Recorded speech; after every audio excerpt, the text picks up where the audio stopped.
Seigneur, ta parole est grande, elle demeure à jamais. Ta parole est infaillible, rien ne peut la supprimer. Bienvenue à vous, chers téléspectateurs, ainsi qu'à tous nos téléspectateurs dans le monde entier, dans un nouvel épisode de notre émission d'études quotidiennes Toute la Bible. Nous poursuivons notre étude de l'Épître aux Romains, l'Épître sur la justification. Nous avons terminé le chapitre 8 lors du dernier épisode et nous avons conclu par le grand chant « Nous sommes plus que vainqueurs grâce à lui qui nous a aimés ». Mais dans cet épisode, nous allons commencer à étudier le chapitre 9. Permettez-moi tout d'abord d'accueillir notre invité, le serviteur du Seigneur, le frère Youssef Riyad. Bienvenue, frère Youssef. Merci, frère Riyad. Bienvenue aussi à nos invités, honorés de vous avoir. Frère Youssef, où se situe le chapitre 9 dans l'Épître aux Romains? L'Épître aux Romains se divise en 4 grandes parties, ou parties principales. Du chapitre 1 jusqu'au chapitre 8, une partie purement doctrinale. Du chapitre 9 jusqu'au chapitre 11, c'est une partie qui s'occupe des choses dispensationnelles. Du chapitre 12 jusqu'au chapitre 15, une partie de 4 chapitres qui parlent d'exhortation pratique. Et puis finalement, le chapitre 16, conclusion et salutation. Certains disent qu'il y a une partie doctrinale qui présente l'Évangile et une partie d'exhortation, 4 chapitres de 12 jusqu'à 15, et entre ces deux parties, 3 chapitres d'énigmes, c'est ce qu'ils ont dit. Énigme. Mais en étudiant, nous ne trouverons pas d'énigmes. Nous comprendrons pourquoi Paul a parlé de cette partie que certains trouvent difficile et incompréhensible. Mais pour nous, elle est compréhensible. Simplement, il veut dire où se situent les rapports de Dieu avec le peuple terrestre, à la lumière du fait que l'Évangile est offert à tous les hommes. La parole de Dieu est-elle sans effet? Les promesses de Dieu se sont-elles évaporées? Ont-elles été annulées? Ou y a-t-il une autre interprétation? C'est ce que fait l'apôtre Paul dans les chapitres 9 et 10 et 11. Quelqu'un a divisé l'Épître aux Romains en 3 parties concernant la foi, l'espérance et l'amour. Très bien. Dans quelle partie nous trouvons-nous la foi, l'espérance ou l'amour? Eh bien, la première partie est certainement liée à la foi. Et les exhortations pratiques sont certainement liées à l'amour.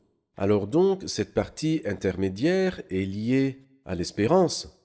Que va-t-il se passer dans l'avenir? C'est la partie sur l'espérance. Et c'est ce que l'apôtre Paul cherche à préciser dans ces chapitres. Quel est le thème général du chapitre 9? Oui, les chapitres 9, 10 et 11 ont un statut particulier.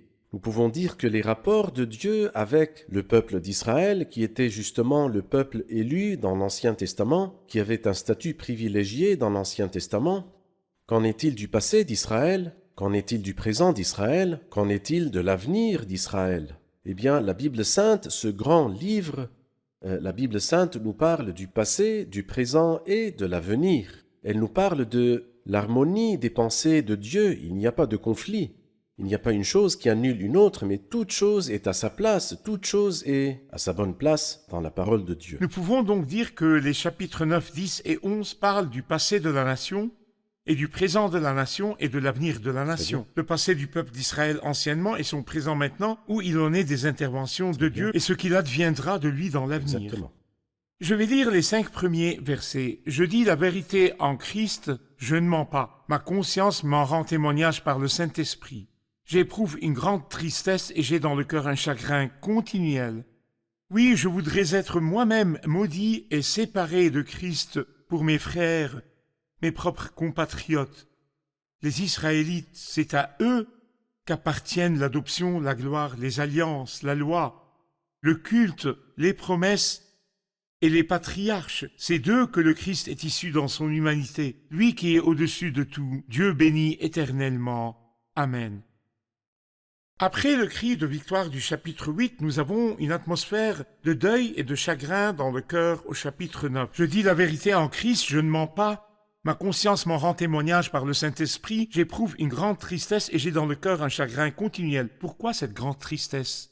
Eh bien, cette tristesse est pour cette nation, qu'il aimait de tout cœur et avec toute sincérité. Mais malheureusement, ils ont rejeté Dieu, et rejeté le Fils de Dieu, et rejeté l'Esprit de Dieu. Dans l'Ancien Testament, ils ont rejeté Dieu, Dieu qui leur a envoyé les prophètes. Le Fils de Dieu est venu à eux, ils l'ont crucifié. Le Saint-Esprit est venu à eux et leur a rendu témoignage, comme nous le comprenons, des actes des apôtres. Ils ont rejeté le témoignage de l'Esprit Saint et l'apôtre Paul lui-même, Saul de Tarse, était le chef de l'attaque contre le christianisme et les chrétiens quand le Saint-Esprit est venu et a commencé à témoigner et à prêcher à cette nation. À cause du rejet, du rejet persistant, il y avait une grande tristesse dans le cœur de l'apôtre Paul. Et en effet, tous ceux qui rejettent le Christ, nous n'avons à lui offrir sauf cette grande tristesse. Lorsque le Christ vit Jérusalem qu'il avait rejetée, il pleura sur elle. Et voici que Paul, dans le même esprit du Christ, qui, à son tour, pleure sur cette nation qui a insisté à rejeter le Christ. Nous allons faire une pause puis prendre une question du public. Chers téléspectateurs, je vous retrouve après la pause. Ne quittez pas.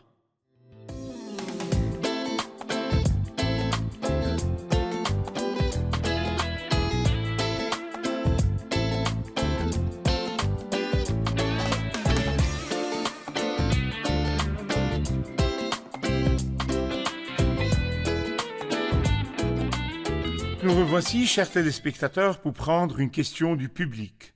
Comment l'apôtre Paul peut-il dire « Oui, je voudrais être moi-même maudit et séparé de Christ pour mes frères, mes propres compatriotes » Comment peut-il dire cela? Comment peut-il dire de lui-même « Oui, je voudrais être moi-même maudit et séparé de Christ pour mes frères, mes propres compatriotes » Eh bien, si vous remarquez les 3 chapitres que nous avons cités tout à l'heure, les chapitres 9, 10 et 11, l'apôtre commence toujours par dire des paroles qui sont pour le bien de cette nation. Il aimait vraiment cette nation. Au chapitre 9, il a du chagrin pour elle. Au chapitre 10, il prie pour eux. Au chapitre 11, il a confiance en leur avenir. Il est toujours compatissant avec cette nation. Il aime vraiment cette nation. Et il nous dira pourquoi dans les prochains versets. Ici, il dit « Si cela peut servir, si cela peut être utile, je serai vraiment prêt à me sacrifier moi-même, me sacrifier pour cette nation, pour mes frères, mes propres compatriotes. » Et je crois que nous trouvons quelque chose de similaire dans l'Ancien Testament chez Moïse, quand il a dit au Seigneur après le péché du veau d'or, lorsque Dieu voulut détruire cette nation. Il lui a dit « Pardonne maintenant le péché de ton peuple, sinon, efface-moi de ton livre que tu as écrit. » Voilà quelqu'un qui a le plus grand altruisme et le plus grand sacrifice pour sa nation et pour son peuple. Bien sûr, Moïse ne pouvait pas le faire, et Paul ne pouvait pas le faire non plus. Il n'y en avait qu'une seule personne, sa vie lui appartenait et il était capable de l'offrir volontairement. C'est lui qui a dit dans Jean chapitre 10 verset 18 « Ma vie personne ne me l'enlève, mais je la donne de moi-même. J'ai le pouvoir de la donner et j'ai le pouvoir de la reprendre. » Quant à Paul, cela nous a montré sa noblesse et la grandeur de ses sentiments à l'égard de sa nation et envers son peuple et ses propres compatriotes. Mais Paul lui-même, il ne pouvait pas se sacrifier du tout. Il ne le pouvait pas du tout, Ça ne marche indépendamment du pas. Ça Christ. ne marche pas. Lorsqu'il a dit de ses frères qu'ils étaient ses frères, ses propres compatriotes, et qu'il a cité quelques-unes de leurs qualités et de leurs privilèges, à partir du verset 4, les Israélites, c'est à eux qu'appartiennent l'adoption, la gloire, les alliances, la loi, le culte, les promesses et les patriarches. C'est d'eux que le Christ est issu dans son humanité, lui qui est au-dessus de tout, Dieu béni. Je voudrais m'arrêter sur quelques-uns de leurs privilèges. D'abord, nous constatons qu'il y a 8 privilèges. Et le 8e privilège en particulier, c'est d'eux que le Christ est issu dans son humanité. Ils avaient des privilèges. Il commence par les Israélites. Le premier privilège, c'est à eux qu'appartient l'adoption. Bien sûr, ici, il s'agit de l'adoption en tant que nation et pas en tant qu'individu. Ce n'est pas l'adoption du chapitre 8. Pas l'adoption du chapitre 8 où l'Esprit rend témoignage à notre esprit que nous sommes enfants de Dieu. Ou encore, vous avez reçu un esprit d'adoption par lequel nous crions « Abba, Père ». C'est parce que Dieu les a choisis comme nation pour lui-même. Oui, considérant qu'Israël, comme Moïse l'a dit au Pharaon, « Israël, mon fils aîné ». C'est à eux qu'appartient l'adoption en tant que nation et pas en tant qu'individu. Bien sûr, pour nous, nous avons reçu l'adoption en tant qu'individu. Et aussi, l'adoption par rapport à nous est plus sublime que l'adoption par rapport à eux, parce que nous sommes prédestinés à devenir conformes à l'image du Fils de Dieu. Pourquoi les a-t-il appelés les Israélites? Qui voyez-vous, les Israélites? Les Israélites, en fait, Israël est le nom même de Jacob. Jacob est son nom selon la nature, tandis qu'Israël est son nom selon la grâce. Alors donc ces hommes-là que Dieu a changés de Jacob à Israël, à qui il a accordé une grâce particulière, sont les Israélites, et ils ont des rapports particuliers avec ce Dieu. Que signifie c'est à eux qu'appartiennent la gloire des alliances? Les Israélites, c'est à eux qu'appartiennent l'adoption et la gloire. En fait, la gloire n'apparaît dans l'Ancien Testament qu'en association avec cette nation. Rappelez-vous que lorsque Moïse a dressé la tente de la rencontre, la gloire s'est arrêtée sur la tente de la rencontre, c'est-à-dire la nuée de gloire, la Shekinah. qui est la Shekinah. Et c'est une image de ce qui se passera à l'avenir. Dans le passé, il y avait la gloire, et dans l'avenir, ils auront la gloire. Et nous nous rappelons une femme pieuse qui est la femme de Phiné. Lorsque l'arche de l'alliance de l'Éternel fut prise et transportée chez les Philistins, elle donna un nom au fils qu'elle mit au monde en ce temps-là, et elle mourut en couche. On Ichabod. lui a dit, « Tu as mis au monde un fils ». Elle ne répondit pas et n'y fit pas attention. Mais elle prononça un seul mot, Ichabod, et l'enfant fut appelé Ichabod. Et le mot Ichabod est un mot hébreu qui signifie en français « la gloire est bannie ». Et c'était à cause de la prise de l'arche de Dieu. Et l'arche de Dieu, pour cette nation-là, était la gloire. Et le fait que l'arche de Dieu ait été prise signifie que la gloire est bannie. J'ai appris par vous que les Israélites sont la race d'Israël et que c'est Jacob après que son nom ait été changé et que C'est vrai. c'est Jacob après avoir été béni. Le nouveau Jacob. Ils étaient Oui, donc c'est vrai. la nouvelle race. Et c'est à C'est eux vrai. qu'appartient l'adoption en tant La que race nation. bénie aussi, car Bénie. lorsqu'il lui a dit « bénis-moi », il lui dit « quel est ton nom ?» Il répondit « Jacob », il lui dit « ton nom ne sera plus Jacob, mais Israël, c'est la bénédiction. Parfait. Et l'adoption, Dieu les a adoptés en tant que nation et c'est Oui. différent de notre adoption en tant Oui. qu'individu au Très chapitre 8. Cette nation voyait la gloire de Dieu dans la nuée de gloire, la Shekinah liée à la tente de la rencontre. C'est vrai. La loi et le culte font partie de leurs privilèges. Qu'est-ce que la loi et qu'est-ce que le culte? Alors la loi, Dieu n'a donné la loi dans l'Ancien Testament qu'à cette nation-là. Les gens sont fiers de la loi d'Hammurabi, fiers de la loi de je ne sais pas qui. Chaque nation est fière de sa loi, mais toutes ces lois ont été établies par des hommes. Mais quelle est la seule nation dans l'Ancien Testament tout entier à qui Dieu a donné une loi de chez lui? Non, ce n'est pas seulement une loi de chez lui, car lorsque Moïse est descendu avec 2 tables, la Bible nous dit que les 2 tables étaient l'œuvre de Dieu et que l'écriture était celle de Dieu. Une loi à nul autre pareille.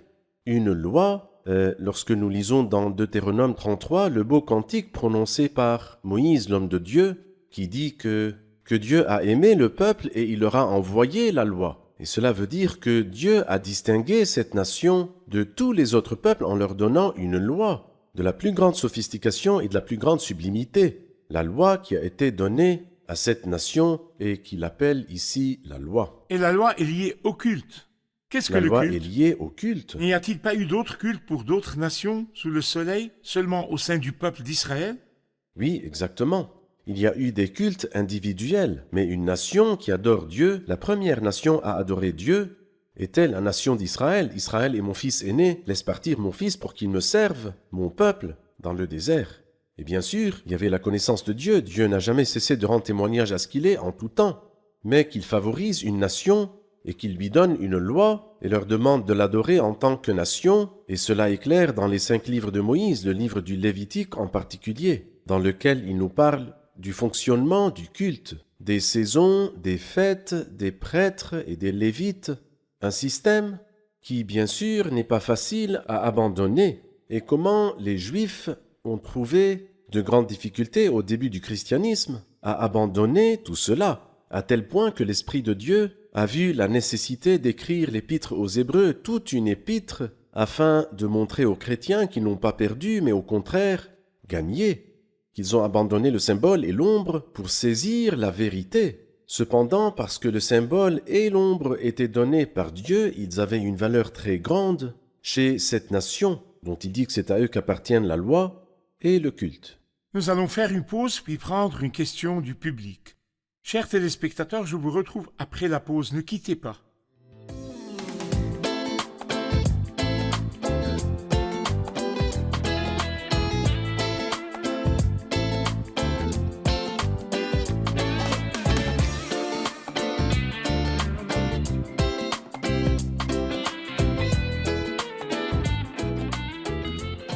Nous revoici, chers téléspectateurs, pour prendre la question du public.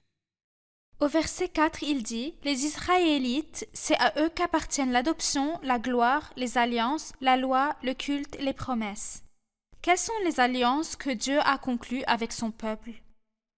Frère Youssef, nous avons parlé de certains des privilèges dont Dieu a privilégié le peuple ancien, Israël, le peuple ancien, quand il avait des rapports avec eux. Et nous avons appris qu'ils étaient les Israélites à qui appartenait l'adoption, la gloire, la loi et le culte. Mais les alliances, quelles sont les alliances que Dieu a conclues avec ce peuple?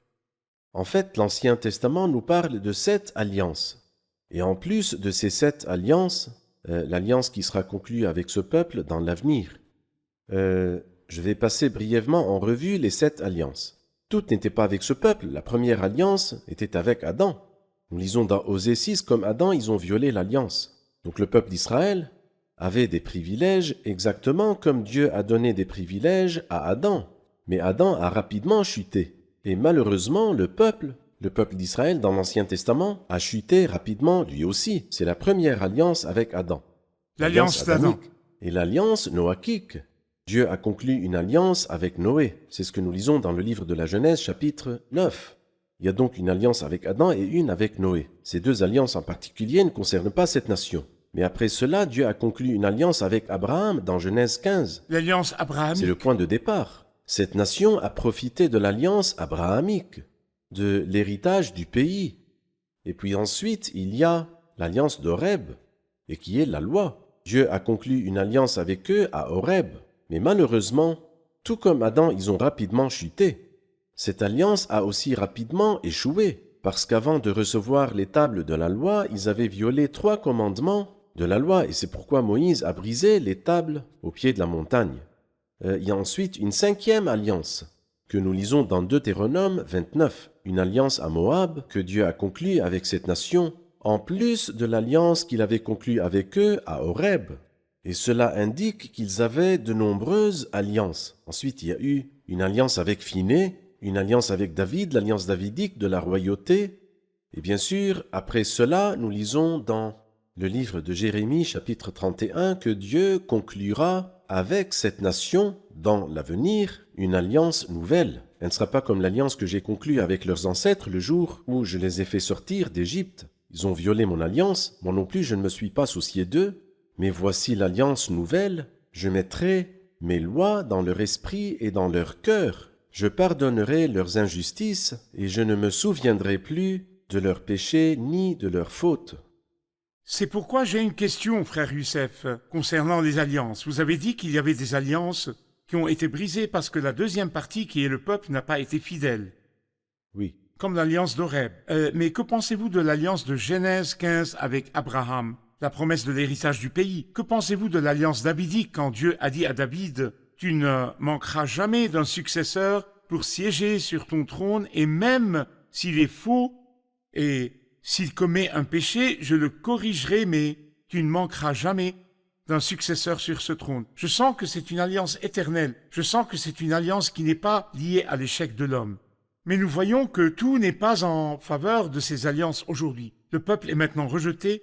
Le peuple est maintenant loin de Dieu, il est au comble du malheur. Quand Dieu accomplira-t-il ses promesses? Eh bien, les alliances impliquant 2 parties ont prouvé leur échec à cause de la faiblesse de la deuxième partie, c'est-à-dire l'homme. Mais il y a des alliances, comme vous l'avez dit, qui n'impliquent qu'une seule partie. L'alliance abrahamique n'impliquait pas 2 parties. Abraham était alors endormi dans un profond sommeil, et le Seigneur conclut une alliance. Où était Abraham? Endormi. Et le sommeil, le profond sommeil, est le comble de la faiblesse et de l'impuissance. Je n'en fais pas partie. Dieu a promis 7 fois « I will, je ferai, je ferai, je ferai ».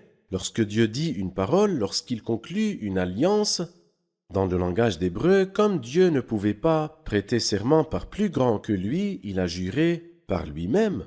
Je ne peux pas dire que cette promesse est conditionnelle, mais cette promesse est faite par la grâce absolue. Toutes les promesses comme l'alliance abrahamique du pays et l'alliance davidique de la royauté sont des alliances éternelles, inconditionnelles. L'alliance nouvelle qu'il conclura avec eux dans l'avenir est également une alliance inconditionnelle. À l'heure actuelle, comme il l'expliquera dans le chapitre 10 et le chapitre 11, en raison de leur rejet du Christ, ils ont dû être rejetés pendant très longtemps.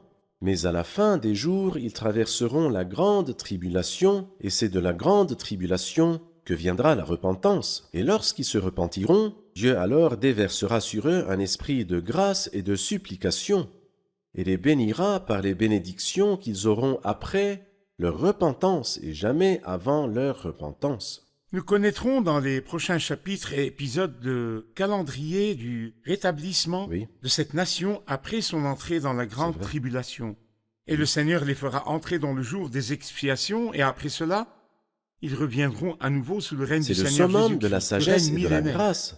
Car justement, grâce à leurs faux pas, les non-juifs ont accès au salut, c'est-à-dire qu'aujourd'hui, Dieu s'adresse au monde entier. Sur la base de quoi? Qu'il a offert la bénédiction à cette nation qu'il a rejetée.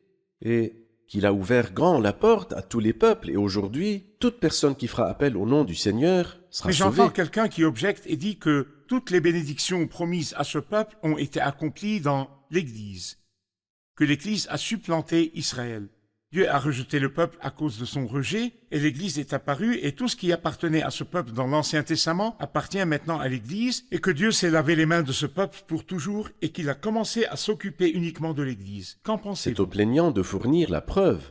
Lorsque vous dites cela, vous devez prouver de la parole de Dieu que les bénédictions de ce peuple, les bénédictions terrestres, ont été passées à d'autres et ont passé de bénédictions terrestres en bénédictions spirituelles. Alors donc, vous devez prouver ces paroles si vraiment vous les dites. Et puis lorsque nous étudierons le chapitre 10 et le chapitre 11, ce qu'il nous dira franchement, clairement et catégoriquement ne peut se traduire que par le simple sens mentionné ici. Et puis, quand nous arriverons au chapitre 11, il nous dira en effet les dons et l'appel de Dieu sont irrévocables. Si Dieu était prêt à changer ses paroles quand je faisais preuve d'infidélité, cela rendrait l'évangile sans effet. Car suis-je fidèle? Suis-je meilleur qu'eux? Je ne veux pas, frères et sœurs, que vous ignoriez ce mystère afin que vous ne vous preniez pas pour des sages. En affirmant cela, nous prétendons être meilleurs que les autres. Et c'est justement l'orgueil même que Dieu déteste. Ainsi, l'arrêt des rapports avec cette nation maintenant est temporaire jusqu'à ce que le stade de l'Église soit dépassé et Jusqu'à l'Église ce que dans son l'ensemble des rôle. non-juifs soit entré. Et oui, et l'Église dans son rôle est complètement différente dans ses bénédictions, les rapports de Dieu avec elle, et ses rapports avec Dieu sont complètement différents de Exactement. celles du peuple ancien. C'est vrai. Et ce peuple est maintenant dans un état de rejet. Ils ont rejeté Rejeté. Dieu et eux aussi sont rejetés. Rejeté par Dieu. Cela ne veut pas dire que Dieu approuve les fautes, les péchés ou les actes criminels commis par ce peuple aujourd'hui. Non, non. Ils sont rejetés maintenant. Rejeté. Mais Ils doivent encore passer la grande ils doivent tribulation. encore traverser la grande tribulation. Dieu les châtiera pour qu'ils se Bien sûr, repentent pour bien avoir sûr, tué bien Christ, sûr. avant qu'il ne les bénisse dans le règne C'est juste. millénaire. Merci beaucoup, frère Youssef, et j'attends avec impatience les événements qui arriveront à ce peuple ensuite pour glorifier la grâce qui s'est occupée de nous. Revoyons l'épisode avec nos invités. Parmi les privilèges qu'avait ce peuple, le peuple ancien, Israël, il dit au verset 4, « Les Israélites, c'est à eux qu'appartiennent l'adoption, la gloire, les alliances. » Nous voulons savoir quelque chose sur ces privilèges. Que signifient les Israélites? C'est à eux qu'appartiennent l'adoption, la gloire. Nous comprenons le mot israélite nous rappelle de l'incident qui est arrivé à Jacob lorsque Dieu lui a changé son nom en Israël. Nous voyons le renouvellement et il a ensuite reçu la bénédiction. Quant à l'adoption, nous avons compris qu'ils étaient fils de Dieu en tant que nation et pas individus. Quant à la gloire, nous la voyons dans la nuée des témoins. Dans la nuée de gloire de l'attente de la rencontre, la Shekinah. Enfin, au sujet des alliances, nous avons vu 7 alliances présentes dans l'Ancien Testament. L'alliance d'Adam, de Noé, d'Abraham et de la loi. Nous avons vu Moab, Phiné et enfin David, en plus de la nouvelle alliance qui sera conclue avec eux dans le règne millénaire dans l'avenir. C'est à eux qu'appartenait l'adoption en tant que nation et la gloire. Ils voyaient la gloire dans la nuée de gloire, la Shekinah. Toutes ces bénédictions sont censées être passées à l'Église, et l'Église a supplanté Israël. Est-ce vrai ou faux? Bien sûr que c'est faux. L'Église n'est ni à la place d'Israël, ni une extension d'Israël. Les bénédictions d'Israël étaient des bénédictions terrestres, alors que les bénédictions de l'Église sont spirituelles. L'appel de Dieu est irrévocable, mais il a arrêté ses rapports avec son peuple ancien. Mais après l'enlèvement de l'Église, ses rapports reprendront. Parfait. Merci, que Dieu vous bénisse. Merci, frère Youssef, que Dieu vous bénisse. Chers téléspectateurs, si Dieu a accordé tous ces privilèges à ce peuple ancien, mais qui n'ont pas reçu ces privilèges pour avoir une relation avec Dieu, mais lorsque le Christ est venu, ils ont rejeté le Christ. Dans l'Ancien Testament, ils ont rejeté Dieu, ils ont rejeté le Christ lorsqu'il est venu, ils ont rejeté le témoignage du Saint-Esprit lorsqu'il est descendu. C'est pourquoi ils sont maintenant rejetés en tant que nation, en tant que peuple, et Dieu n'approuve aucune de leurs pratiques aujourd'hui. Au contraire, il les fera entrer dans la grande tribulation avant de leur accorder la bénédiction millénaire sous le règne du Seigneur Jésus-Christ, le règne millénaire. Nous connaîtrons ces détails dans les prochains épisodes. Je vous encourage à nous rejoindre dans les prochains épisodes pour en savoir plus sur le calendrier de Dieu, sur la façon dont tout a été prédéterminé par Dieu et que les promesses de Dieu ne manquent jamais. Je vous retrouve dans le prochain épisode. Que le Seigneur soit avec vous. Seigneur, ta parole est grande, elle demeure à jamais. Ta parole est infaillible, rien ne peut la supprimer.